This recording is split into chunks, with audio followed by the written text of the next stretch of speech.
Copenhagen, the greatest show on earth, as it was called on the opening day by a UN official. It's rapidly becoming the most crowded show on earth because there's thousands of people arriving, extra people, many not accredited as the leaders come in with their retinues. It's causing many problems in here. But for the moment, there's just two or three of us here. We've got Thomas Loster from the Munich Re Foundation. We can explain that in a minute. And my colleague Anna Vitacci, who's monitoring any questions online or cyberspace, get them coming in. So let me start straight away, Mr. Loster, with why insurance? Why is insurance interested in climate change? I know you're from the foundation, but it's a foundation connected with insurance, so let's get that sorted out. Well, you know, in the world, many things are insured, and in a huge storm, insurers pay thousands or millions. The most expensive disaster for the insurance industry was Hurricane Katrina, which devastated New Orleans in 2005.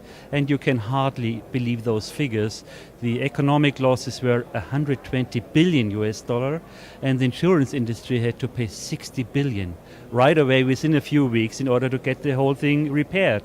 So you see, it's a huge interest, of course, in order to know more about climate change and how it will impact the situation, and especially the risk situation. But if you take another big disaster, it was Typhoon Nagis, a cyclone which devastated Myanmar.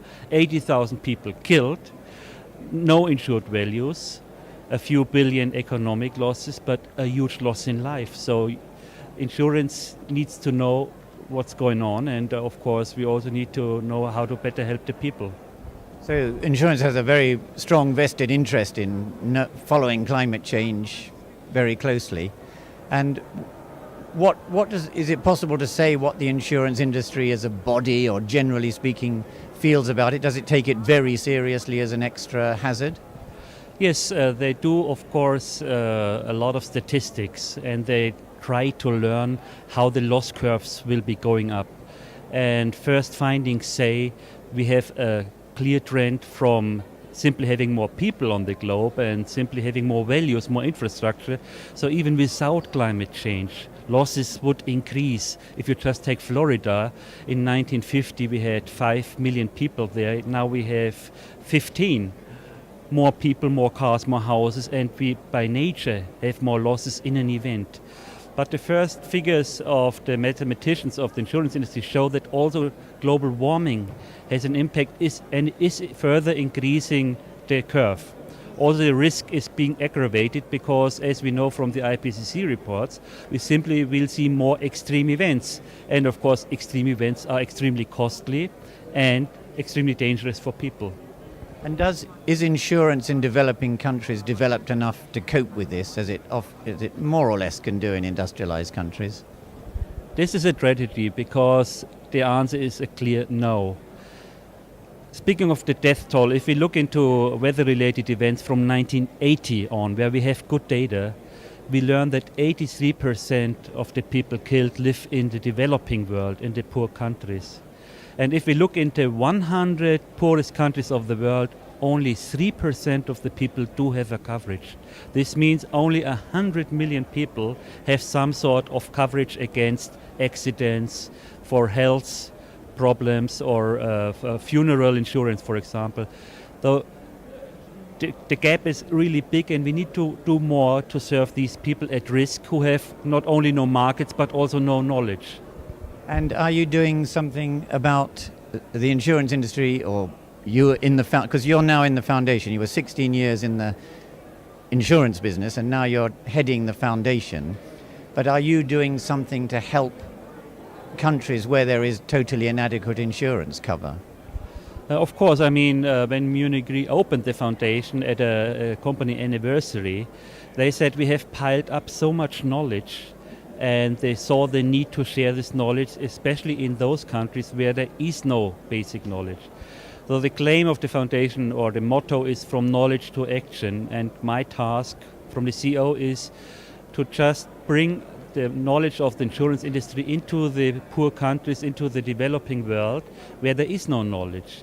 And you know, the try to build up first insurance systems, simple ones, but they tend to do mistakes that happened earlier in other countries, and it's important to share knowledge around the globe. So we put up what we call a World Conference on Microinsurance, and we had the last one in November in Senegal. 64 countries attended with 400 participants, and it was not the tie-wearing for-profit insurers, it were really the activists, it were the politicians, it were also the economists. 1/3 was from the insurance industry to learn how to, on the one hand, serve these poor people, but of course also build up a market. This is the end of the story. Okay, and I know my colleague Anurad is bursting to ask a question. Let me just ask one quick follow-on to what you've just said. Microcredit, microfinance, tend to be sort of buzzwords, and you see them often and your eyes glaze over. Do they make a real difference to sufficient numbers of people in enough countries? If you take microfinance and microcredit, this does a huge difference. I mean, if you see the millions of people served, and also the economic concept has worked sustainable. I mean, just look a poor family in a village. Usually the mother is the head of the family, and she's taking care for the income. If they have a problem, an accident or a health problem in the family, they usually need to go to a loan shark. And this makes them dependent for years because the interest rates are incredibly. And when Professor Yunus put up the microfinance scheme, he exactly helped those people to build up own small businesses or to overcome a crisis and not make them dependent from loan sharks. So this is a huge effect. And in speaking of microinsurance also, people have savings. But as we know, climate change will get us more extreme events. And in an extreme event, you don't have only rain, you have so much rain that your little street shop is really floating away, that your little house is really damaged, or that your 3 goats are drowned. And microinsurance can exactly address these risks, tailor-made for the special interest of the people. Okay, that's Professor Yunus in Bangladesh, who you referred to. Now, Anurad Vitachi has a question. Well, I was actually going to ask more about microinsurance, which you've started to do. Thomas, thank you very much. But isn't there a fundamental contradiction here? I can understand as a foundation, you have a lot of knowledge and awareness that you can pass on. I completely understand that. But when you talk about it being a market opportunity as well, the whole point is that the insurance industry till now has not insured these people, because you want to insure people who are less at risk so that you can make some money. If you have to give more, they're so much at risk, you almost certainly have to give more money than they've been able to put in, because they haven't got a bean anyway. How can this possibly be a market opportunity? In fact, for the for-profit world, it is by far not yet a market opportunity. But you must also know that also the professional or standard insurance started little. In Germany, it started in 1810 or so, where a family bought an insurance for a Christian funeral. They paid a little premium in order to have a good funeral for a dead body.